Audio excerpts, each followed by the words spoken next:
Ao construir um sistema dialético em nossos dias, devemos, como na tradição, distinguir três partes do sistema. Eu, pessoalmente, na tentativa que faço de reconstruir um sistema neoplatônico em nossos dias, que responda àquelas objeções que foram levantadas contra o sistema de Hegel, eu faço um projeto de sistema, um esboço apenas, uma tentativa, portanto, mas que se divide estritamente, segundo a tradição, em três partes. Eu chamo a primeira parte de metalógica, a segunda parte de metabiologia e metafísica e a terceira parte de metaética. Os senhores reconhecem aqui a estrutura do sistema clássico de Hegel. A primeira parte é Logik, lógica, a segunda parte Natur, natureza, a terceira parte Geist. Face à terminologia moderna que mudou bastante, eu, em vez de falar de lógica, falo de metalógica. Em vez de falar de natureza, eu estou falando de metabiologia e metafísica. Aqui, inclusive, a palavra metafísica recorda a metafísica dos gregos. E numa terceira parte, eu falo de uma metaética, termo que, novamente, é de uso contemporâneo. Por que o sistema tem essas três partes? Porque o sistema, se for construído, ou melhor, reconstruído, no estilo dos antigos, tem que ter uma dialética ascendente e uma dialética descendente. Na dialética ascendente, nós partimos da multiplicidade das coisas do mundo que nos cerca, partimos do eu individual que nós somos e, passo por passo, formulamos teorias para explicar aquilo que nós somos.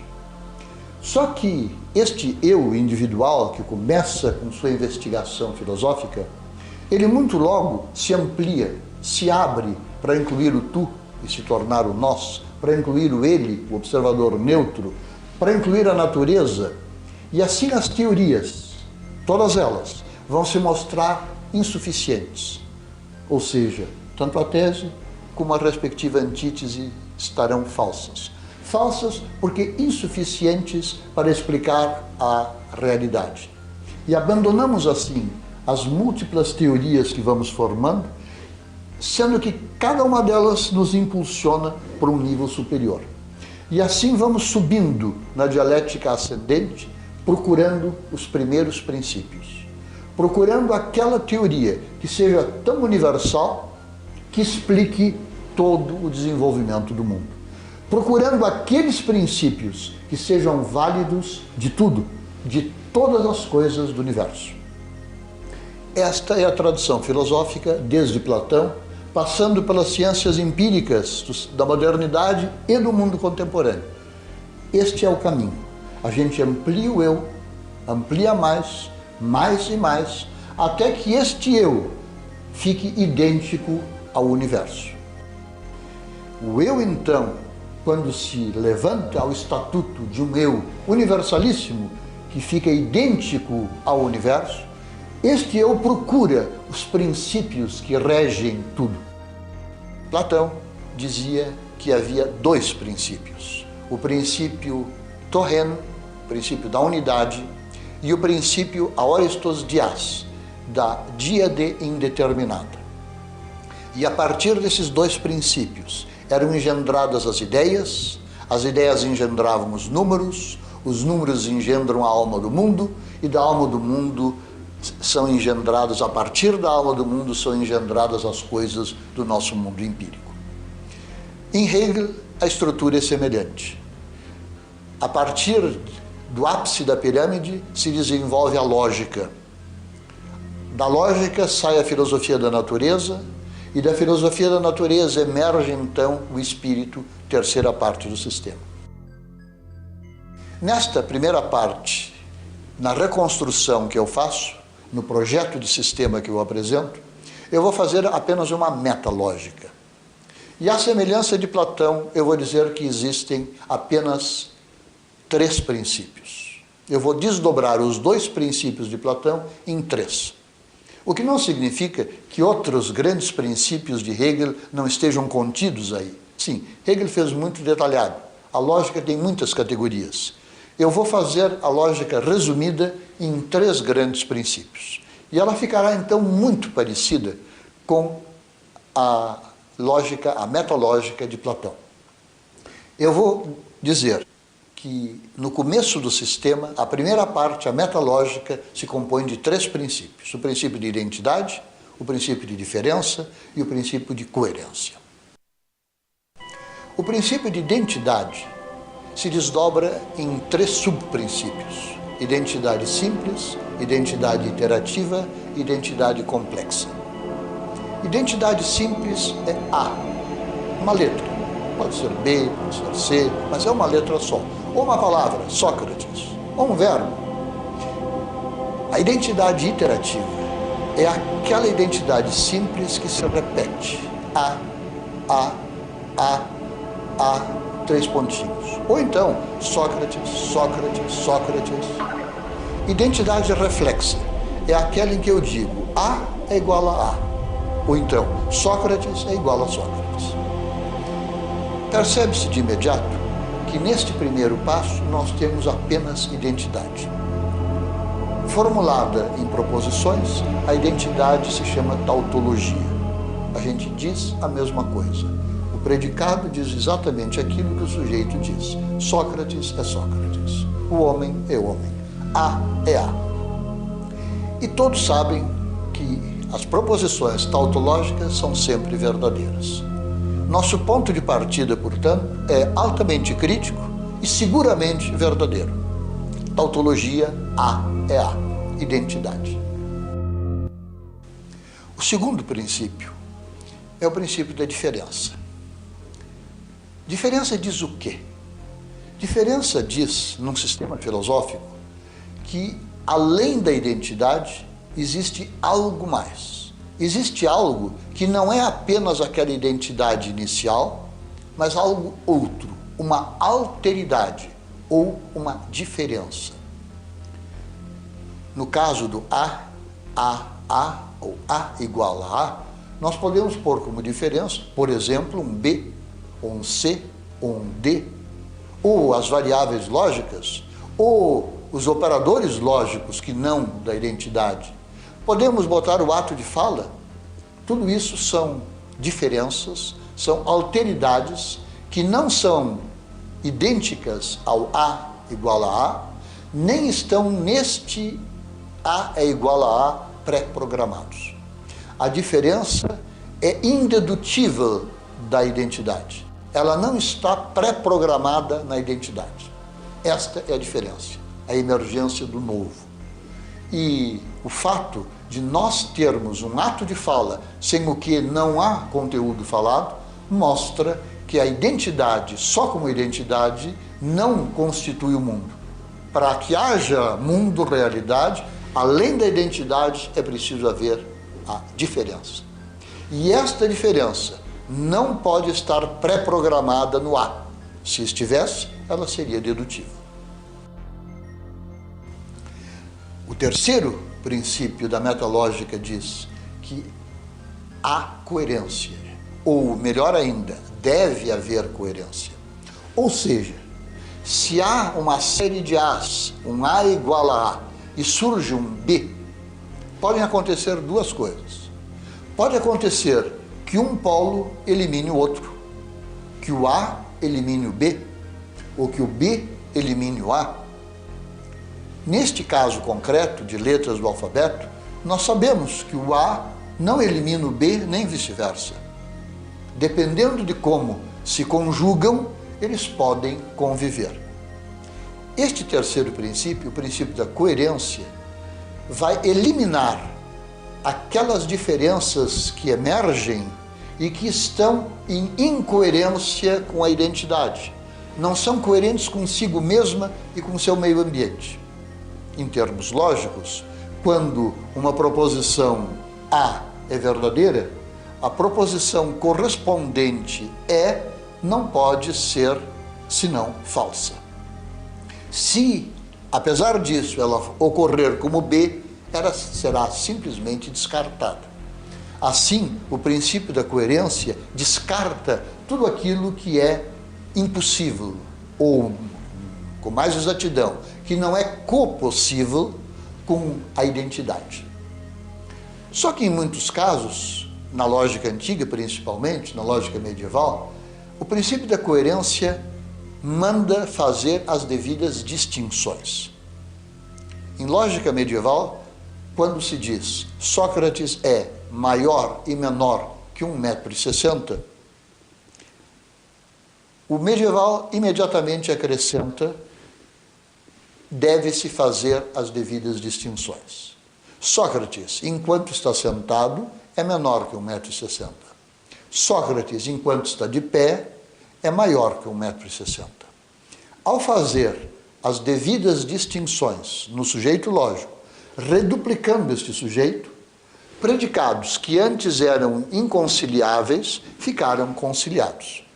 Esta técnica medieval se aplica também aqui, de sorte que o princípio da coerência comanda ou a anulação de um polo dos dois opostos, ou então, através da introdução de novos aspectos, manda fazer uma conciliação.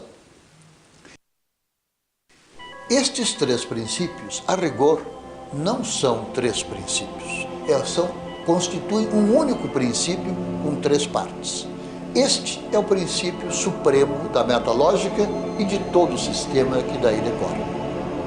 Mas se ele é e pretende ser um princípio universalista, ele tem que ser auto-aplicado, ele tem que valer de si mesmo.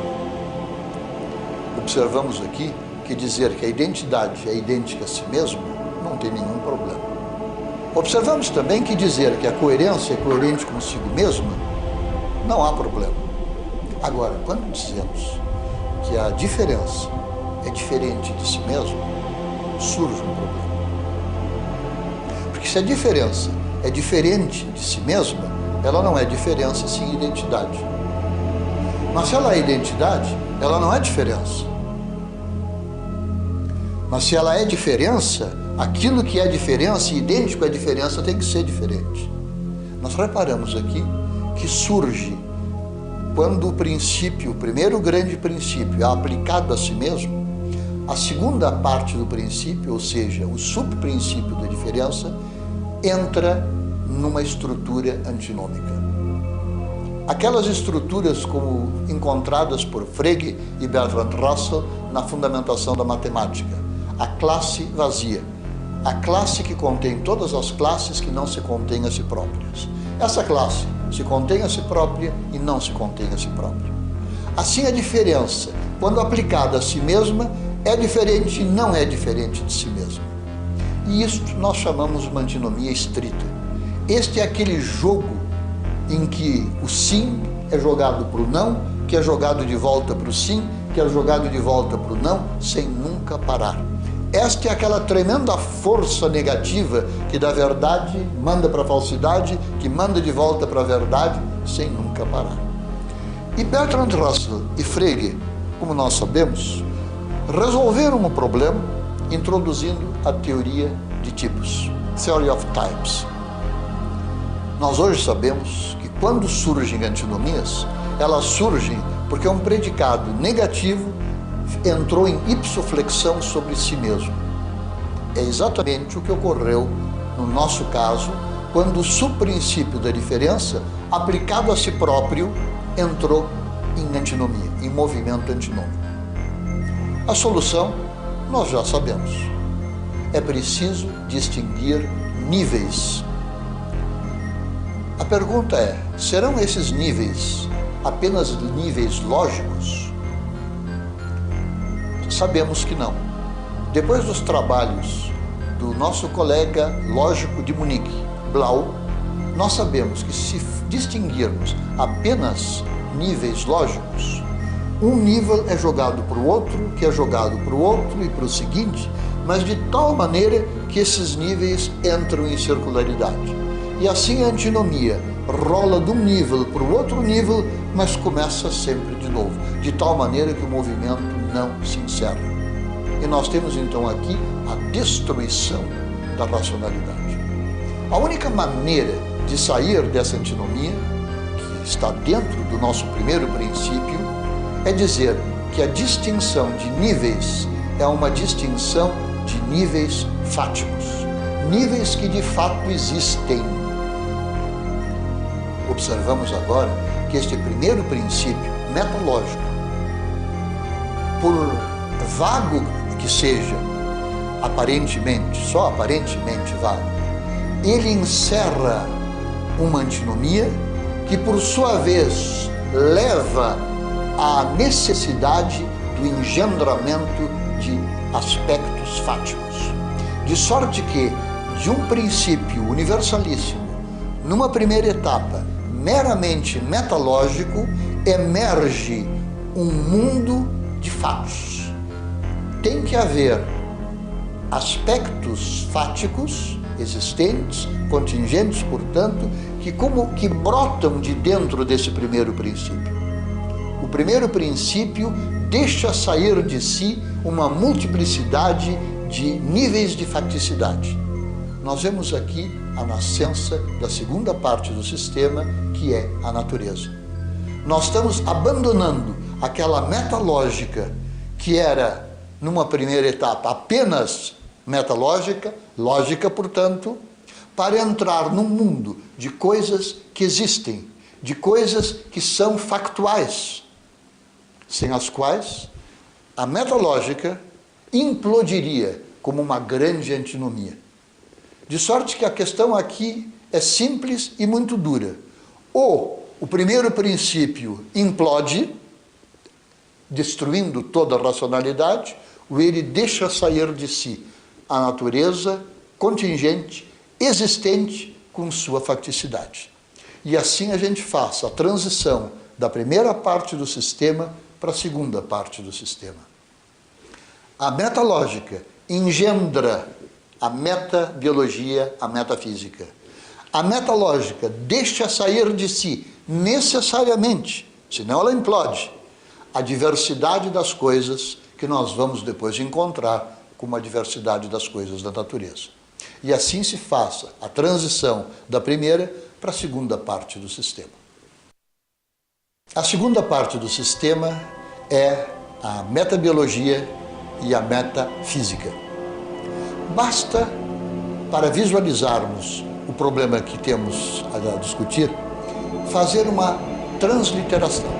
Peguemos os princípios da lógica, da metalógica, e façamos a tradução desses princípios e subprincípios para a linguagem da biologia.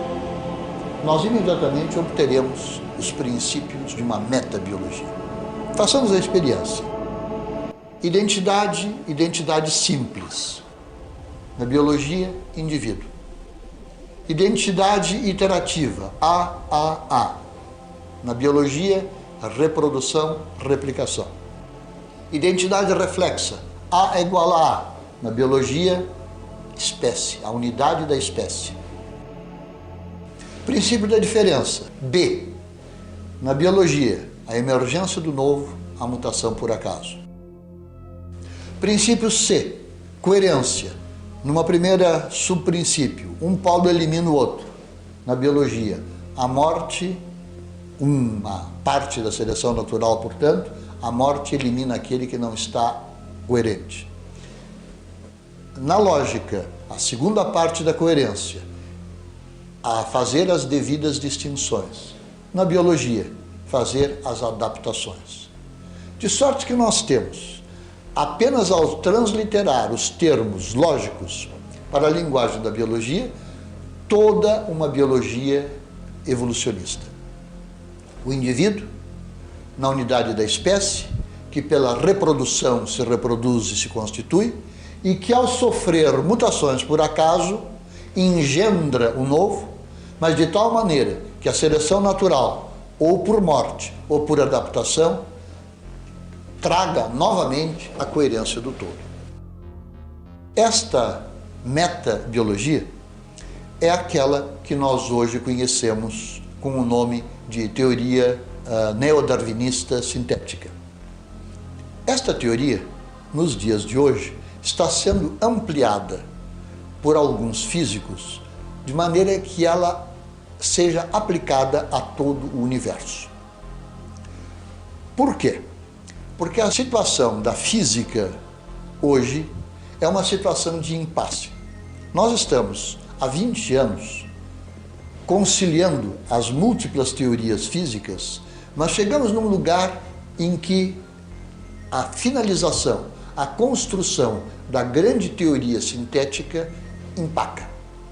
O que está acontecendo? É que os físicos seguiram sempre o princípio de cortar, abrir e estudar sempre aquilo que é menor. E depois de descobrir a molécula e o átomo, partículas subatômicas, estamos hoje nas partículas das partículas, leptons, bósons, e pela teoria das cordas, pela teoria das supercordas, estão procurando encontrar a teoria última, a grande teoria unificada, aquela que consiga conciliar a teoria geral da relatividade com a mecânica quântica. Este é o problema, o grande problema da física contemporânea. E a teoria das supercordas vai dizer que tudo se resolve, ou deveria se resolver, pela admissão de cordas, portanto fios finíssimos, tão finos que praticamente não têm largura, e tão curtinhos, evidentemente uma fração daquilo que há no mundo subatômico. E essas cordas, todas iguais, estão em vibração. Em vibração num espaço com 10 dimensões. E através destas cordas, vibrando em 10 dimensões, é que os físicos tentam constituir aquela pluralidade de partículas atômicas e, a partir delas, construir o universo. Só que, há 20 anos, isso está num impasse.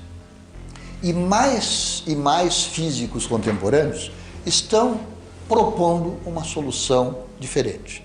Estão propondo uma solução que leve em consideração a totalidade, uma solução holística.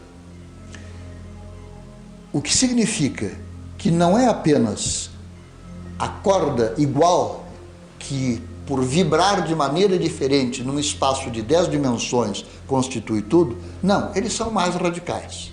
Eles pegam a mesma teoria, em princípio, que é a de Darwin e da biologia, e expandem para a física. E dizem, o que nós temos são poucos princípios, mas com seleção natural. De tal maneira que estes princípios, por seleção natural, constituam este mundo. Esta teoria está sendo defendida hoje, por exemplo, por um jovem físico americano chamado Lee Smolin, que, trabalhando junto com um dos grandes teóricos da biologia evolucionista, Stuart Kauffman, propõe a ideia de que em cada buraco negro a energia fique concentrada de tal maneira que do buraco negro emerja um novo universo. E que o universo, portanto, está em evolução. E o mundo em que nós vivemos vai produzir, através dos buracos negros nele existentes, novos mundos. E dependendo da quantidade de buracos negros que existem num determinado mundo, deste mundo vão resultar outros mundos, como na biologia. E como na biologia, a lei de seleção natural vai, pela coerência ou incoerência, selecionar aqueles mundos e aquelas constantes que são coerentes. E dessa forma são construídas as grandes constantes da física. Nós não podemos, como filósofos, nos antecipar à decisão dos físicos sobre a grande teoria unificada. Mas é de se notar uma enorme semelhança entre o que estes físicos, principalmente estes jovens físicos, estão dizendo e aquilo que os biólogos dizem e aquilo que nós, numa filosofia neoplatônica, estamos dizendo. Ou seja, no fundo, só existem 3 princípios. Estes 3 princípios engendram as ideias. Ideias se traduz já na antiguidade por forma. Forma, hoje, se chama fórmula. Então, nós temos no ápice da pirâmide os 3 princípios. Os 3 princípios engendram as fórmulas. As fórmulas engendram os números, de acordo com Platão. nós hoje diríamos, engendram as constantes matemáticas e constantes físicas e biológicas. E estes três primeiros princípios, esses princípios com seus subprincípios, engendra, segundo Platão, a alma do mundo. Na filosofia da natureza contemporânea, a gente deveria dizer que cada mundo tem uma estrutura de organização. Esta organização, auto-organização do mundo, aquilo que Lovelock chamou de teoria Gaia, isto é a alma do mundo. É o termo antigo, platônico, alma do mundo, para dizer algo que é bem moderno, a ecologia, a auto-organização do mundo. E existindo múltiplos mundos, como nós sabemos, cada um deles auto-organizado, nós teremos a grande auto-organização de vários subsistemas auto-organizados dentro de um universo em evolução. A gente percebe que, a partir de uma filosofia neoplatônica, nós temos uma correlação quase linear para aquilo que a pesquisa de ponta hoje em física e biologia está dizendo. Eu repito, o primeiro princípio são os três primeiros princípios: identidade, diferença, coerência. Estes engendram, em Platão, a ideia, a forma, hoje diremos fórmulas, diminutivo, as fórmulas do mundo. As fórmulas do mundo contêm os números, ou seja, as constantes matemáticas. E isso se desenvolve produzindo a imagem do mundo. Esta alma do mundo, a auto-organização do mundo, é que vai explicar aquilo que nós somos. Nós temos aqui, em paralelismo total, uma metabiologia e uma metafísica com os princípios de uma filosofia neoplatônica. A terceira parte do sistema é a metaética. A primeira parte, metalógica, trata do primeiro grande princípio, que se desdobra em três subprincípios: identidade, diferença, coerência.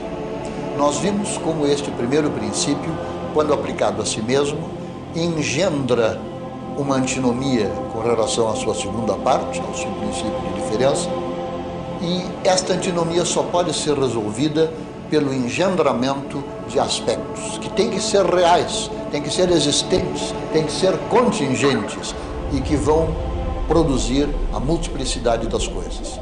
E essa multiplicidade das coisas é aquilo que nós chamamos de natureza. A multiplicidade das coisas da natureza emerge da metalógica e obedece aos mesmos princípios que nós encontramos na metalógica. Nós fizemos uma transliteração dos princípios e verificamos que, traduzindo da linguagem lógica para a linguagem biológica, nós temos os princípios da teoria geral de evolução. Agora, na metaética, nós faremos exatamente o mesmo procedimento. Nós faremos a transliteração dos mesmos princípios para uma terceira parte, para uma terceira coluna, e ali aparecerão os princípios da metalógica. Princípio da identidade. Identidade simples. Na natureza, indivíduo. Agora, na metaética, continuará a mesma coisa. O indivíduo como indivíduo pensante. Segundo princípio. Princípio da identidade iterativa. A. Na natureza, reprodução, replicação. Na metaética, isto se chama educação. É pela educação que nós produzimos o outro à nossa semelhança. Os pais e os professores fazem com que os filhos e alunos surjam como pessoas pensantes semelhantes ao pai, ao professor. A, reprodução, educação. O princípio da identidade reflexa. A é igual a A, na natureza se traduz como a unidade da espécie que contém indivíduos iguais. Na metaética, nós temos agora a unidade da cultura.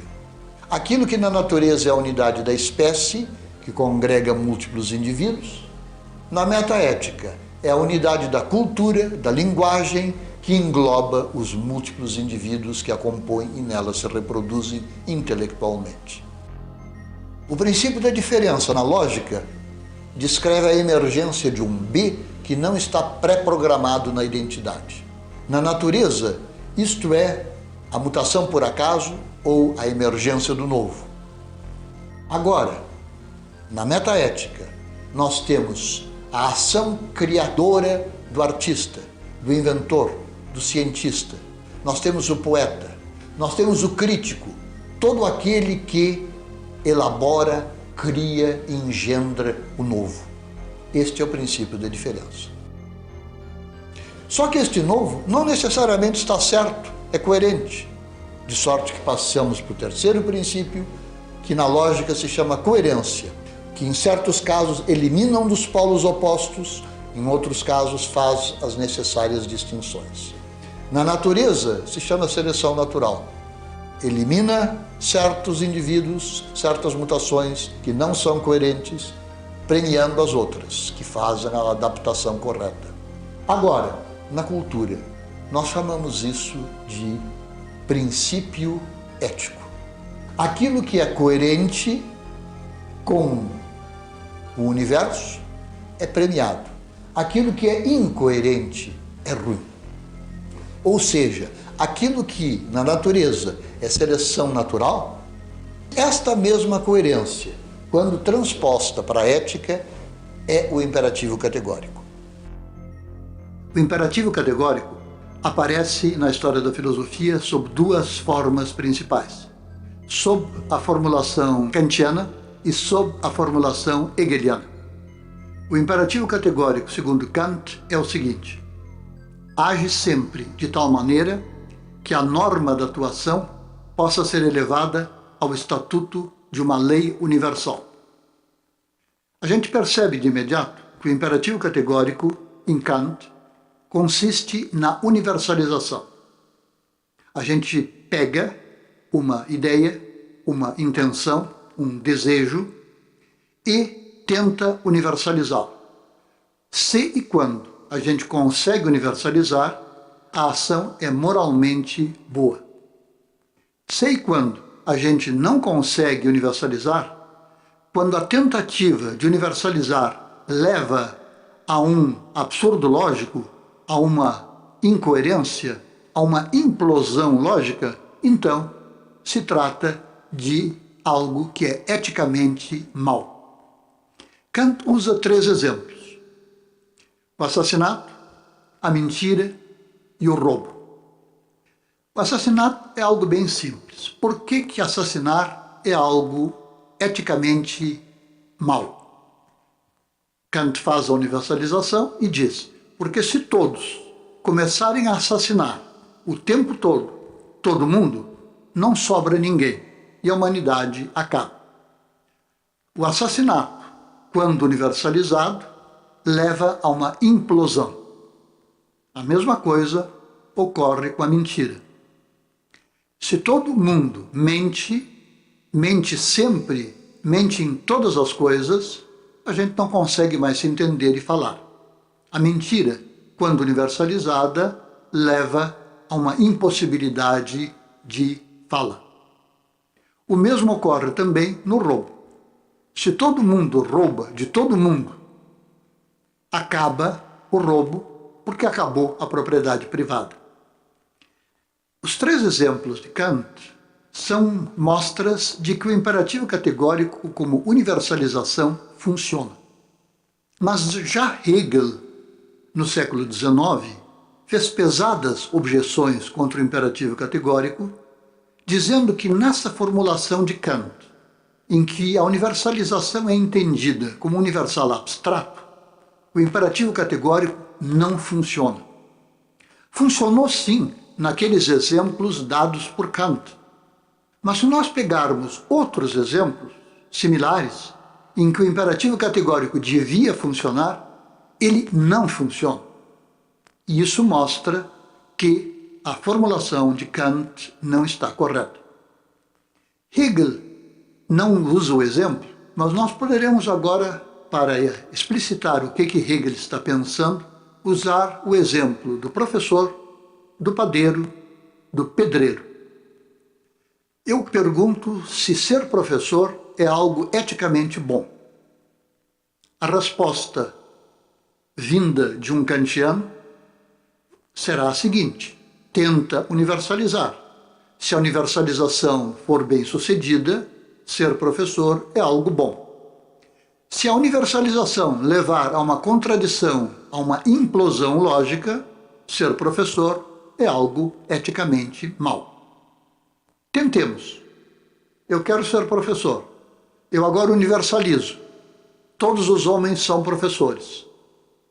No momento em que eu digo que todos os homens são professores, ocorre uma implosão lógica. Porque se todos os homens ficaram professores, não há mais alunos. E não havendo mais alunos, não há mais professor. Então nós percebemos que algo que é eticamente bom, sem dúvida nenhuma, ser professor, quando utilizado e universalizado na forma de Kant, leva a uma contradição. O imperativo categórico de Kant funciona em alguns casos, como aqueles que Kant mesmo mencionou, o assassinato, a mentira, o roubo, mas não funciona em muitos outros casos. Pelo contrário, coisas boas como ser professor, ser padeiro, ser marceneiro, aparecem como algo intrinsecamente mau. Isso mostra que o imperativo categórico na formulação de Kant contém um erro. Essa é a objeção que Hegel faz contra a ética de Kant. E depois de Hegel, muitos outros voltaram e se tornou opinião comum na filosofia que a formulação kantiana do imperativo categórico tem que ser corrigida. O imperativo categórico em Kant faz a universalização utilizando o universal abstrato. Para trabalhar corretamente, para servir de critério da eticidade, nós devemos utilizar não o universal abstrato de Kant e dos nominalistas, e sim o universal concreto de Hegel, da dialética.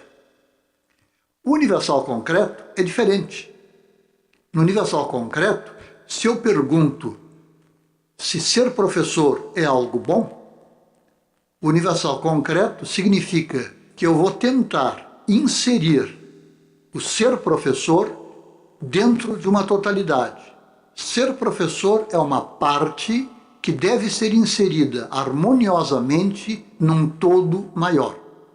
E de imediato a gente percebe que um número X de professores pode e deve ser harmoniosamente inserido na totalidade. Então, um determinado percentual de professores numa sociedade é algo de bom, eticamente bom, é algo de ótimo. Mas, se o percentual dos professores for aumentado exageradamente, deixa de ser bom e se torna algo de mal. E se todos ficam professores, nós vemos o problema da autodestruição, como nós vimos em Kant. De sorte que, no universal concreto, universalizar significa inserir harmoniosamente uma parte dentro de um todo. Então, ser padeiro, ser professor, ser marceneiro, etc., são algo de eticamente bom se e enquanto eu posso inserir harmoniosamente estes interesses na totalidade maior que é a sociedade em que nós vivemos. Em última análise, inserir no universo no qual nós vivemos. É por isso que Apel e Habermas, que se dizem kantianos, defensores da ética na tradição de Kant, utilizam o princípio de e o princípio u. O princípio de, em Habermas, manda que nós coloquemos nossos interesses na roda do discurso, a roda real, na qual está antecipada a roda ideal de discurso. E ao pôr na roda do discurso as nossas intenções, os nossos interesses, tentamos universalizar. E a universalização que ocorre agora não é a universalização kantiana, em que todos ficam professores, ou todos ficam padeiros, e sim uma universalização hegeliana. Embora Habermas e Appel não falem neste contexto de que estão na tradição de Hegel, eles, sob este aspecto, são hegelianos, porque o princípio U, conjugado com o princípio D, leva à posição hegeliana. Tanto que Habermas formula o imperativo categórico de maneira diferente da de Kant. Em Kant, a formulação é a seguinte: age sempre de tal maneira que a norma da atuação possa ser elevada ao estatuto de lei universal. A formulação corrigida que Habermas dá é a seguinte: age sempre de tal maneira, de sorte que todos os efeitos e efeitos secundários, terciários da atuação possam ser aceitos por todos.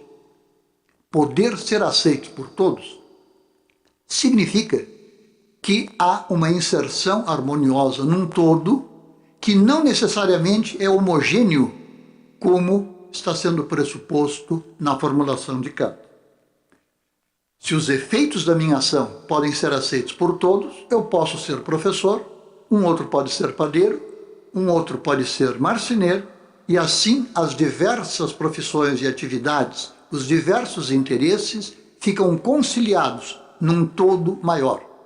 Esta coerência, esta conciliação dos interesses particulares dentro de um todo maior é a coerência, o princípio da coerência que está agora sendo aplicado dentro do limite da ética. O dever ser. O critério do dever ser, portanto, é pura e simplesmente o mesmo que nós encontramos como princípio da metalógica, a coerência.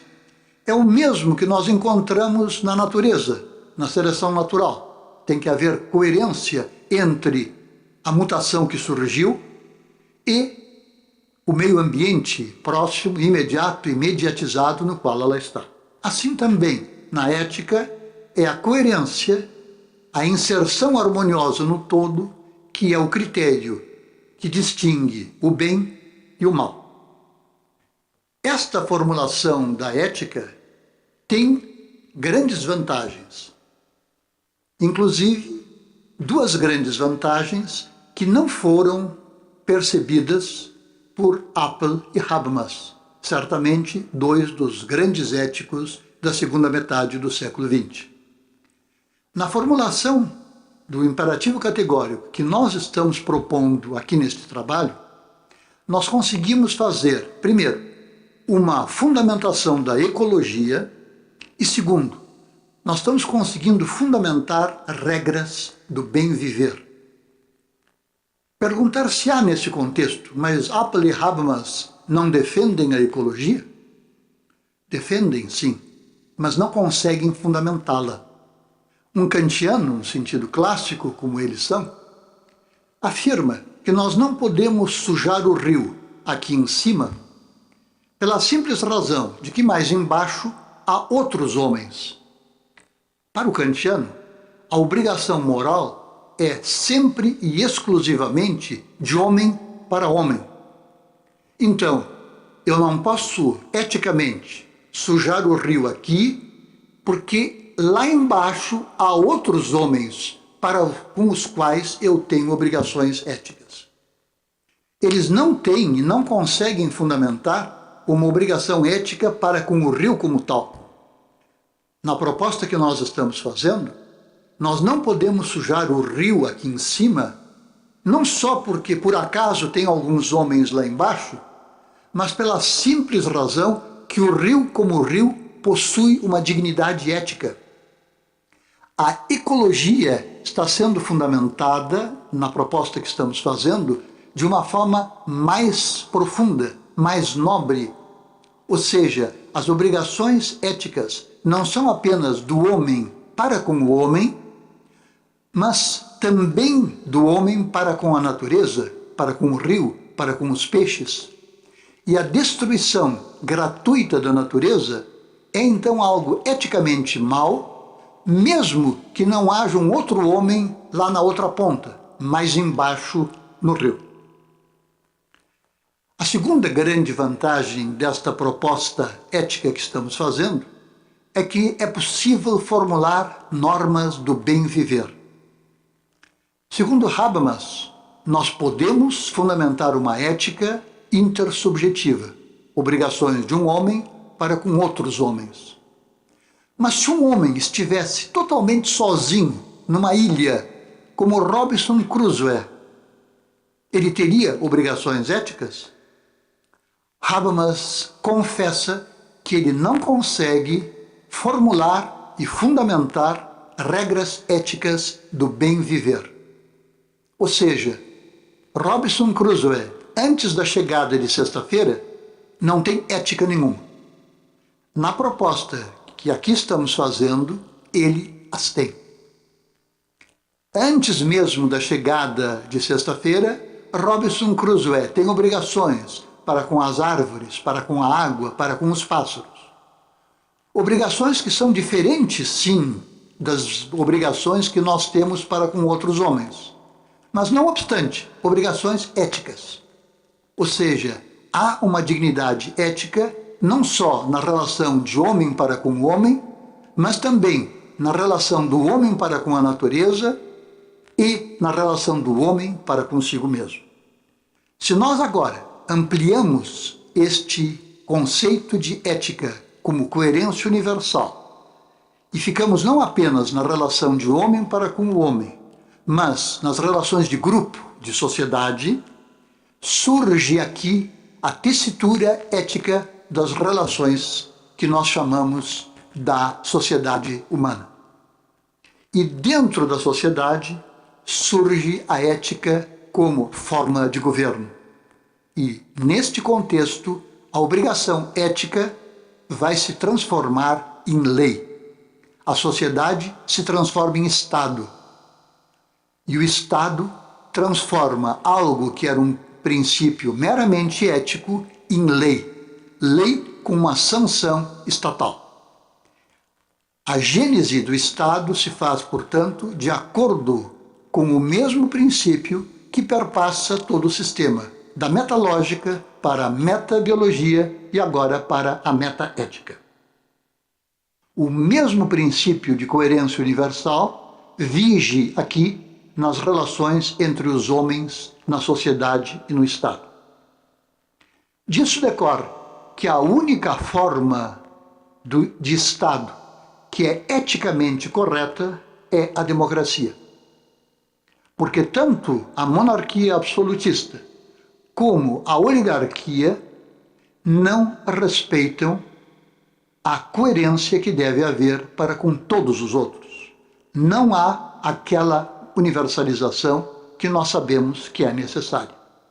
E assim, a monarquia, no século XX, para ser legítima, teve que se transformar em monarquia parlamentar. Ou, usando um termo que só aparentemente é paradoxal, a monarquia, para ser eticamente boa, teve que se transformar em democracia.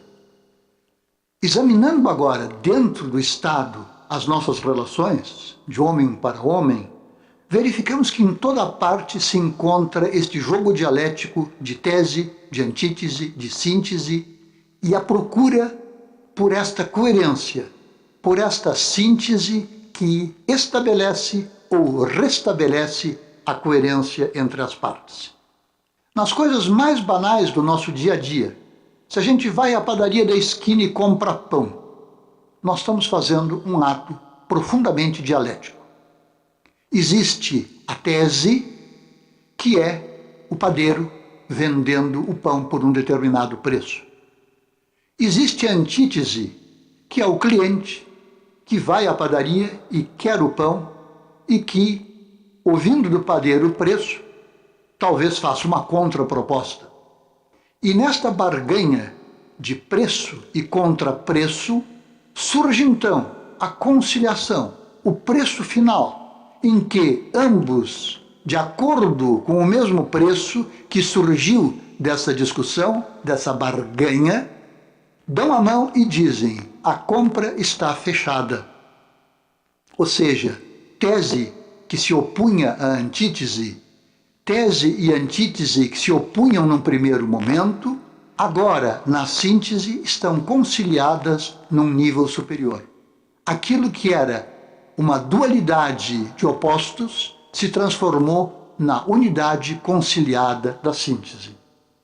Comprar e vender, mercado, é uma forma de dialética. É uma pena que Marx não tenha analisado isso mais a fundo. Eu não estou dizendo que o mercado sempre é justo. O mercado distorcido não faz síntese. Agora, o mercado, quando não distorcido, é uma forma correta de dialética. E assim, ao comprar o pão, ao fazer o nosso dia a dia, nós estamos sempre operando com tese, antítese, síntese. Isso ocorre não só no dia a dia, ocorre também diante do tribunal. Quando no tribunal uma parte está sentada à esquerda, a outra parte sentada à direita e no meio um juiz, está simbolizado aqui o poder e a força da dialética. A posição tética é de alguém que diz, isto aqui é meu. A posição antitética é daquele que diz, não é teu e sim meu. O juiz agora vai examinar o caso, vai conversar, discutir as posições téticas e antitéticas. Em alguns casos, um lado tem razão e o outro lado não tem razão. Mas na esmagadora maioria dos casos, tanto tese como antítese estão parcialmente certas e parcialmente erradas. E o juiz, então, ao discutir o assunto com ambos os lados, daí o princípio audiatur semper et altera pars, tem que ser ouvida sempre também a outra parte, o juiz, então, sugere a conciliação e, quando não há conciliação, faz a sentença, restabelecendo a síntese e a unidade dos opostos. O tribunal, a justiça, é uma das formas mais sublimes da dialética que se faz entre os homens. Tão sublime quanto a justiça é a gênese da lei, a dialética que se faz quando se engendra a lei, ou seja, no parlamento. O parlamento é o lugar onde a lei humana nasce.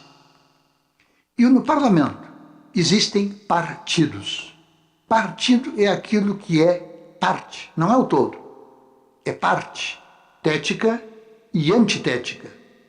E é no parlamento, na discussão das razões téticas e antitéticas, que surge, a pouco e pouco, através de conciliação, a vontade geral de um povo. E esta vontade geral do povo, no qual as partes, os partidos estão conciliados, aparece então como a vontade geral que se transforma em lei. E daí surge a ordem e o progresso. Esta dialética que ocorre no dia a dia do compra e venda, que ocorre nas relações entre amigos, nas relações familiares, que ocorre no tribunal, que ocorre no parlamento, essas relações são relações de tese, antítese e síntese. São relações dialéticas que opera e estrutura o nosso dia a dia, estrutura os nossos tribunais, engendra e possibilita as nossas leis. A conciliação da multiplicidade dentro da unidade. A primeira parte do sistema é uma dialética ascendente. A gente parte do múltiplo para chegar à unidade. As diversas teorias se mostram falsas por serem parciais, por não serem uma teoria abrangente, omniabrangente, uma teoria que explique tudo, todas as coisas. E assim a gente vai subindo de teoria em teoria, através de teses e antíteses, até chegar à grande teoria, aos 3 primeiros princípios: identidade, diferença e coerência. E aí, encetamos o caminho de volta, o retorno ao mundo concreto. E esse retorno se faz em 3 etapas, pela metalógica, em que identidade, diferença e coerência são princípios que vêm antes de toda e qualquer lógica e que explicam não só a unidade, mas também a multiplicidade. E como essa multiplicidade se compõe e arranja dentro da unidade, sem que a unidade esmague a multiplicidade. Isto é um problema de metalógica. Quando nós transportamos a metalógica para a natureza, de imediato nós construímos uma metafísica e uma metabiologia. A identidade é o indivíduo simples, o indivíduo iterativo que se repete, que é a reprodução, o indivíduo que é igual a si mesmo, que é a identidade da espécie. Nós temos agora o princípio da diferença, que vai engendrar as mutações por acaso, a emergência do novo, e nós temos o princípio da coerência, que na natureza aparece como a seleção natural. Aquelas mutações que são coerentes com o indivíduo, com seu meio ambiente imediato, essas que são coerentes são boas e continuam. As incoerentes são eliminadas. Aí temos toda uma teoria da evolução da natureza. Na terceira parte do sistema, nós encontramos os mesmos princípios constituindo e engendrando a metaética. O indivíduo é a pessoa moral. O indivíduo iterativo, a identidade iterativa engendra a educação. Pela educação, nós formamos homens à semelhança de nós mesmos. A identidade reflexa, A é igual a A, na metaética engendra a unidade da cultura, da língua, dos costumes de um povo. E aí aparece o princípio da diferença. A diferença vai entrar aqui como a novação, a emergência do novo. O poeta, o crítico, o filósofo que inventa, engendra coisas novas. Só que nem sempre corretamente. De sorte que é preciso entrar o terceiro princípio, o princípio da coerência, que vai agora examinar se essas inovações, essas novidades que nós estamos introduzindo em nosso mundo social são boas ou más, se elas são coerentes ou incoerentes. A coerência comigo mesmo, com o meio ambiente e com todo o universo, este é o critério do bem moral. A incoerência comigo mesmo, com o mesmo ambiente, em última análise com o universo, é o critério último do mal moral. Ou seja, coerência e incoerência aqui adquirem o nome de imperativo categórico. Não no sentido de Kant, e sim no sentido de Hegel, ou seja, do universal concreto. E assim o sistema que nós esboçamos entra em circularidade, porque saímos do começo da pluralidade das coisas do mundo, subimos até a unidade dos princípios, e dos princípios descemos de novo até as coisas do mundo. Só que agora, as coisas do mundo nos aparecem de maneira diferente. Elas têm não uma sombra, como aqui no nosso mundo físico, elas têm uma áurea luminosa, porque nós vemos as coisas não mais isoladas, vemos as coisas como partes de um todo maior, que é o universo. E essas partes colocadas no universo, a inserção das partes do universo, isso nos faz ver as coisas como elas realmente são, partes de um todo maior. E assim se fecha aquele sistema que é um sistema da totalidade em movimento. O todo em movimento, do qual nós somos partes, e partes harmoniosas. Se não houver esta harmoniosa inserção da parte no todo, na lógica surge uma contradição.